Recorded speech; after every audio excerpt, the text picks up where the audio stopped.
জয় মা চামুণ্ডা।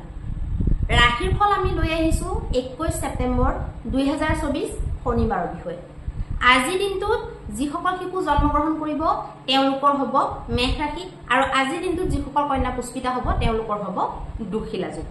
আৰু আজি কৃষ্ণপক্ষৰ চতুৰ্থী তিথি পৰিছে, মাহ আহিন মাহ সকলোৱে জানে। এতিয়া আমি মেষৰ পৰা মীনলৈকে প্ৰত্যেকটো ৰাশিৰে ৰাশিৰ ফল জন্ম ৰাশি বা চন্দ্ৰ ৰাশিৰ আধাৰত নিৰ্ণয় কৰিম।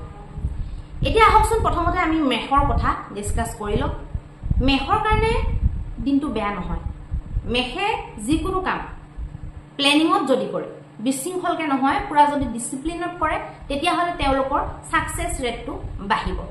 যদি অশৃংখলকে দিনটো থাকিবলৈ চেষ্টা কৰে, এনেকুৱা কোনোবা ধৰণৰ লোক ধৰক যিবিলাক নেকি মেষৰ হয় কিন্তু তেওঁলোকে ডিসিপ্লিন মানে নামানে, তেনেকুৱা মানুহবিলাকৰ সাকসেসত বাধা আহিব। যিসকলে ডিসিপ্লিনত থাকে, ধৰ্মত চলে, তেওঁলোকৰ বেছিকে ভাল দেখা গৈছে।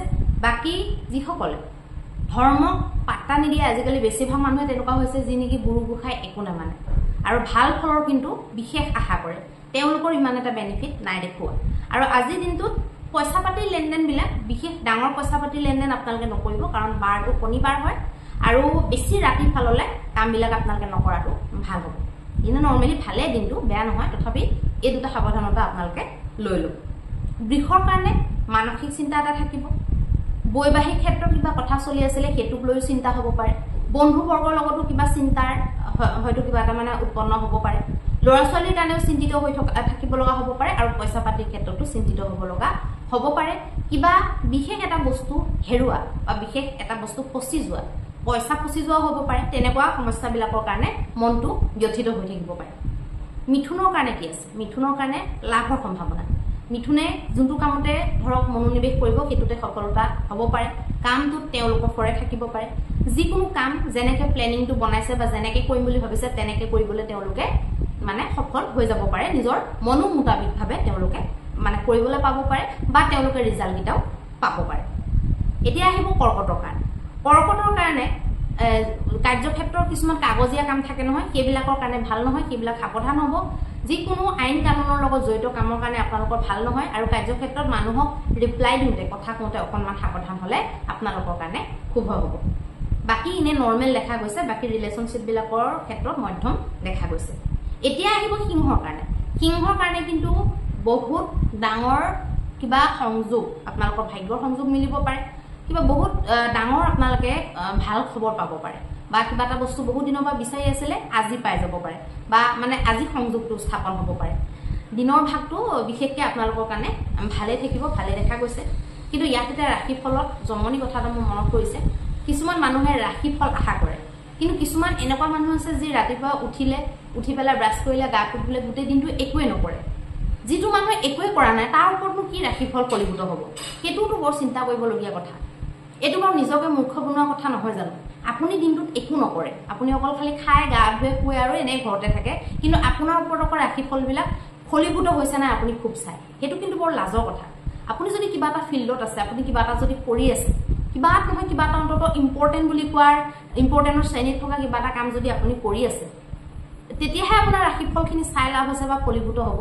আপোনাৰ বিয়াও হোৱা নাই, আপোনাৰ চাকৰিও হোৱা নাই, আপুনি একো ঘৰতো কাম নকৰে, আপুনি বাহিৰতো কাম নকৰে, ৰাতিপুৱা ব্ৰাছ কৰে, গা ধুৱে, ভাতকেইটা খাই ঘৰতে থাকে, টিভি চিভি খাই চাই পেলাই, তেতিয়াহ'লে আপোনাৰ ওপৰত ৰাশিফলনো কি ফলীভূত হ'ব? সেইটো অলপমান ব্ৰেইনটো খটুৱাই পেলাই ভাবিব লাগে। বহুতে একো নকৰে, আকৌ লটাৰী টিকেট এটা কিনে, অকল খালি ৰাশিফল ফলীভূত হোৱাৰ কথা ভাবি থাকে। সেইবিলাক মূৰ্খ মানুহৰ কাম। সেইবিলাক একদম 100% মই অপেনলি কওঁ, সেইবিলাকক মূৰ্খ বুলি কয়, তেনেকুৱা যোনে ভাবে। এতিয়া আহিব কন্যাৰ কাৰণে। কন্যাৰ কাৰণে বৰ এটা শুভ নহয়। মানসিক চিন্তা, ক্লেশ আদি থাকিব। বাকী আপোনালোকৰ নতুন কাম কোনো ধৰণৰ নকৰিব, আৰু যাত্ৰা কৰোঁতে খুব সাৱধান হ'ব। বাহন চলাওঁতে আপোনালোকে বিশেষ সাৱধানতা ল'ব লাগিব, নহ'লে দুখ খুব পাব পাৰে। তুলাৰ কাৰণে যিকোনো সন্ধি কৰা, যিকোনো ডিছকাশ্যন কৰা, যিকোনো প্ৰেমৰ মীমাংসা বা আপোনালোকৰ মানে লাভ লাইফৰ হওক বা বিবাহৰ পিছৰ হওক, বিশেষকৈ বিবাহৰ পিছৰ যদি কিবা ডিছকাছ কৰি পেলাই চুলঝাবলগীয়া হৈ আছে, তেতিয়াহ'লে আপোনালোকে সেইটো কৰিব পাৰে। ভ্ৰমণ আদিত একেলগে আপোনালোকে ওলাই যাব পাৰে, আৰু সৰু সৰু কথাবিলাক এৰা ধৰা কৰিলে বেছি ভাল হ'ব। আৰু ইনে নৰ্মেলি আপোনালোকৰ কাৰণে দিন ভালে দেখা গৈছে। এতিয়া আহিব বৃশ্চিকৰ কাৰণে। বৃশ্চিকৰ কাৰণে বৰ এটা ঠিক বুলি ক'ব নোৱাৰি।